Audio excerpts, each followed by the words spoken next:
Que la force me soit donnée de supporter ce qui ne peut être changé et le courage de changer ce qui peut l'être, mais aussi la sagesse de distinguer l'un de l'autre. J'avais découvert ces citations dans le livre d'Aymeric Le Breton, Ce que j'aimerais te dire. Dans le livre, elle est attribuée à Marc Aurèle, mais après vérification, cette attribution semble être une erreur. Cette phrase est une version de ce qu'on appelle la prière de sérénité, généralement attribuée au théologien américain Reynold Niebuhr. Désolé pour la prononciation. Il existe différentes versions de cette citation, mais le message reste le même. Accepter ce que nous ne pouvons plus changer, agir ce qui dépend encore de nous et surtout apprendre à distinguer les deux. Et ce message m'avait particulièrement parlé parce que quelques années auparavant, j'avais fait une petite conne et je vous laisse deviner la suite. Une erreur qui avait pu faire rire certaines personnes et choquer d'autres. Pourtant, soyons honnêtes, je pense que nous avons tous déjà vécu un moment gênant, une maladresse ou une situation que nous aurions aimé, préféré, éviter. Personnellement, j'étais passé par plusieurs étapes. Au début, j'étais assez gêné. Je m'étais même dit que je pouvais être un véritable Gaston Lagaffe quand je voulais.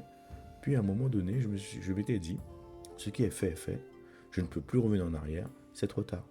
J'avais alors pris le temps d'observer ma réaction émotionnelle. Oui, je m'analyse moi-même.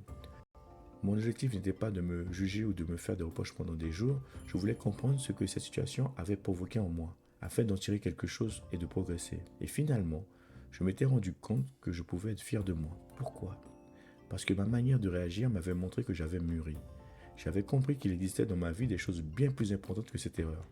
Je ne pouvais pas changer ce qui s'était passé, mais je pouvais encore changer ma manière d'agir face à cette situation. Je pouvais également comprendre pourquoi cela s'était produit et éviter autant que possible de recommencer. Si j'avais vécu cette situation lorsque j'étais plus jeune, je pense que je l'aurais très mal pris. Rien que de savoir que certains regards allaient être braqués sur moi, je me serais tout de suite fait petit. Je m'en serais probablement voulu pendant plusieurs semaines en attendant que cette gêne disparaisse enfin. Mais cette fois-là, les choses s'étaient déroulées différemment. Comme par hasard, au moment où je lisais le livre de Monsieur Le Breton, j'étais tombé sur cette fameuse citation. Que la force me soit donnée de supporter ce qui ne peut être changé et le courage de changer ce qui peut l'être, mais aussi la sagesse de distinguer l'un de l'autre. Elle correspondait parfaitement à ce que j'étais en train de vivre.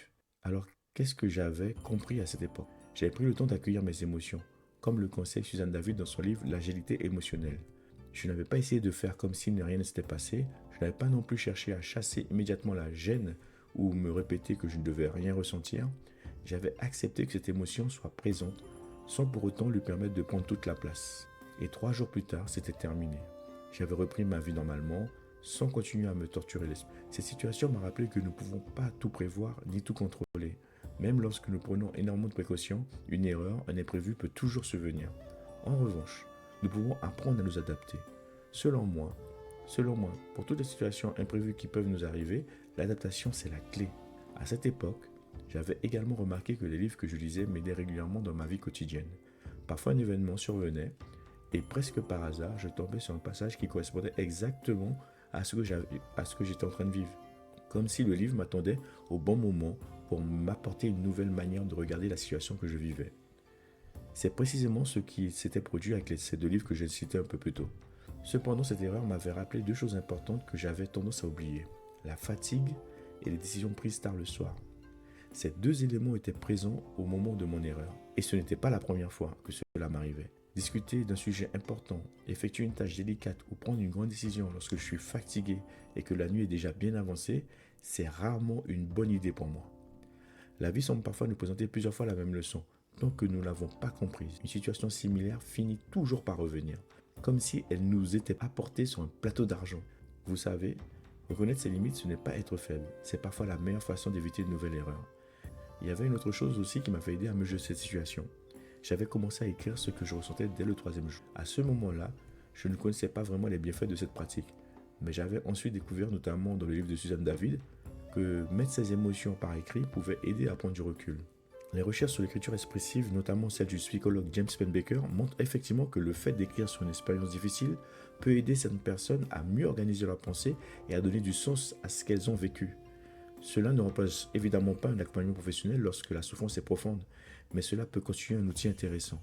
Nous pouvons écrire ce que nous avons vécu, les émotions que cela a provoquées et ce que nous comprenons aujourd'hui de la situation. Ensuite, nous sommes libres de conserver le texte, de le relire plus tard ou de le détruire. Personnellement, j'avais beaucoup aimé l'idée de déchirer ou de le jeter. Symboliquement, c'était une manière de dire « J'ai compris ce qui s'est passé, j'en ai tiré une leçon, maintenant je veux passer à autre chose ». Finalement, être un grand devant ses erreurs, ce n'est pas faire semblant qu'elles n'existent pas. Ce n'est pas non plus ne jamais avoir honte, ne jamais être triste ou ne jamais se sentir ridicule.